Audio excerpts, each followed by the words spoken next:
Bab 825. Membuat keputusan sendiri.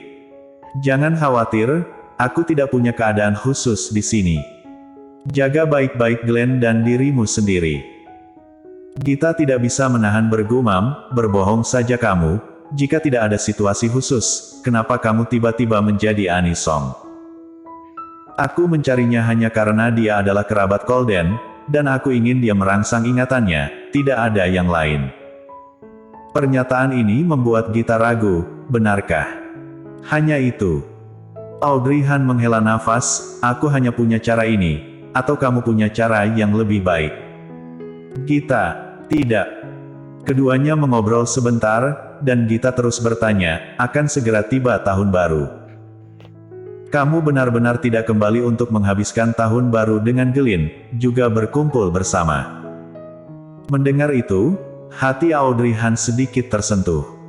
Dia ingin kembali.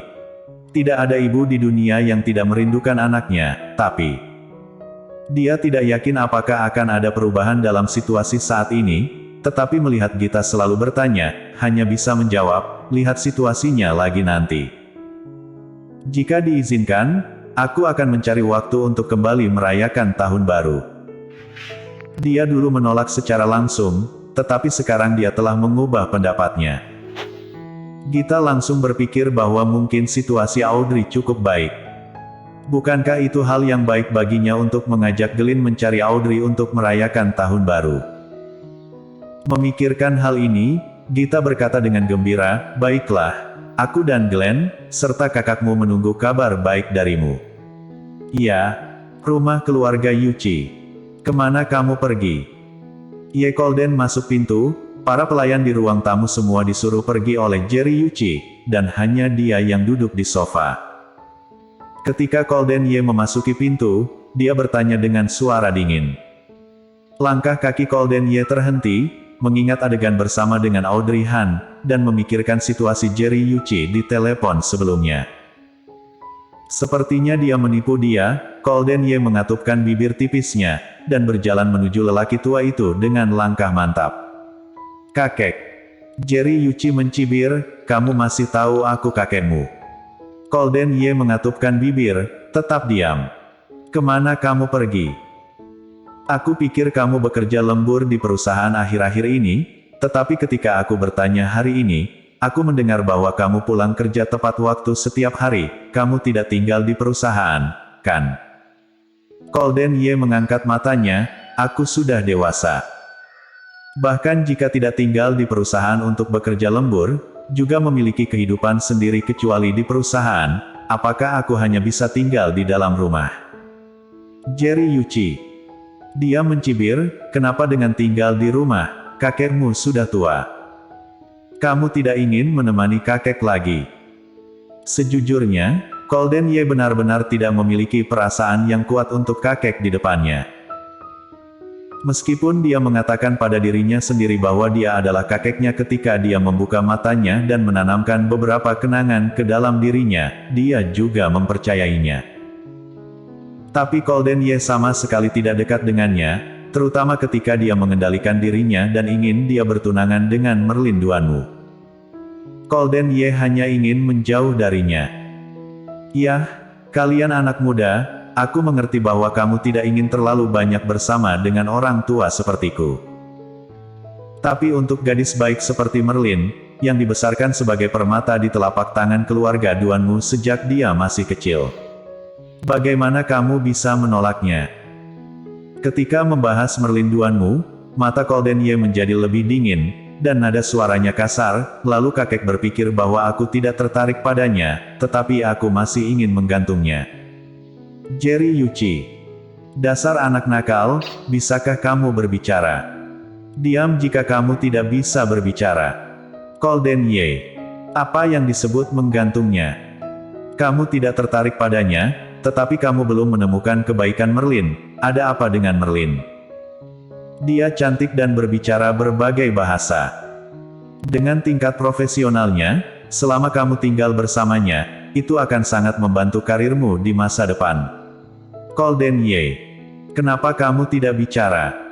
Ucap Golden Ye dengan wajah dingin, bukankah kakek memberitahu untuk tutup mulut?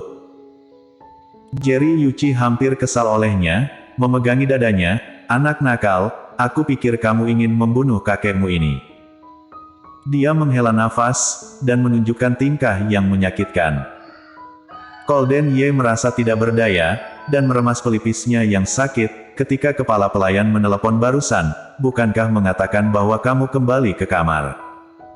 Mengapa kamu turun sekarang?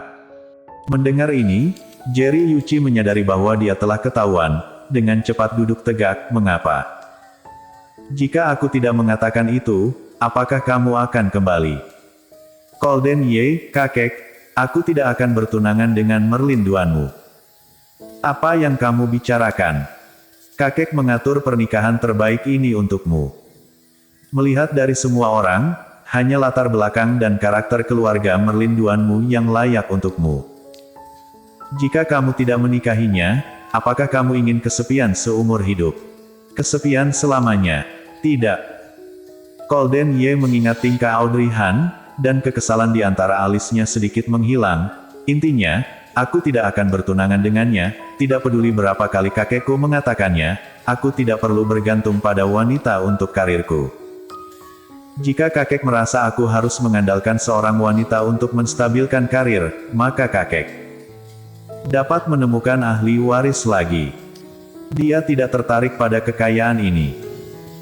Jerry Yuchi tercengang dan menatap Golden Ye dengan tidak percaya. Setelah dia mengucapkan kata-kata ini dengan acuh tak acuh, dia sepertinya melihat sosok lain. Sosok ini mungil. Meski bahunya kecil, tapi punggungnya lurus. Suaranya lembut tapi dermawan dan bertenaga, aku tidak akan bertunangan dengan orang itu. Tidak peduli berapa kali Anda mengatakannya, aku tetap tidak akan bertunangan, aku tidak mencintainya sama sekali. Mengapa ingin bertunangan dengannya? Ayah, memaksa putrimu untuk menikah dengan seseorang yang tidak dicintai, aku lebih baik mati di depanmu sekarang. Pada saat itu, Jerry Yuchi sangat marah hingga hampir meneteskan air mata karena kalimat terakhirnya. Bagaimanapun, itu adalah putrinya sendiri, tetapi dia benar-benar mengucapkan kata-kata mati di depan ayahnya, yang benar-benar membuatnya marah. Kau anak bodoh, akan ayah membahayakanmu. Ayah menyuruhmu untuk bertunangan dengan dia karena masa depanmu. Kamu tidak memiliki kakak atau adik laki-laki. Mulai sekarang, keluarga Yuchi ini milikmu. Jika tidak bisa membiarkan aku bersama seseorang yang aku sukai, bahkan jika Anda memberiku semua aset keluarga Yuchi, aku tidak menginginkannya. Selain itu, aku mampu menanggungnya sendiri, jadi mengapa mengandalkan orang lain?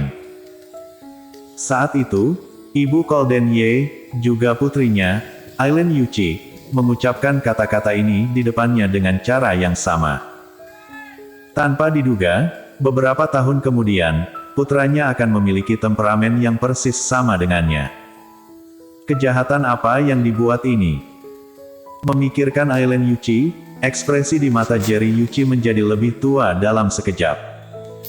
Terkadang merasa lebih baik membiarkan mereka mengambil keputusan sendiri. Bagaimanapun, dia juga sudah tua dan tidak bisa mengendalikannya lagi. Namun, berpikir bahwa dia memang sudah tua, dan dia tidak akan hidup lama lagi, dia lebih merasa tidak bisa membiarkan mereka terus seperti ini. Dia juga sering menyesali, dia tidak menghentikan Aileen Yuchi saat itu, jika tidak, putrinya yang berharga juga tidak akan meninggal. Memikirkan hal ini, Jerry Yuchi menjadi lebih bertekad untuk tidak membiarkannya membuat keputusan sendiri. Bersambung.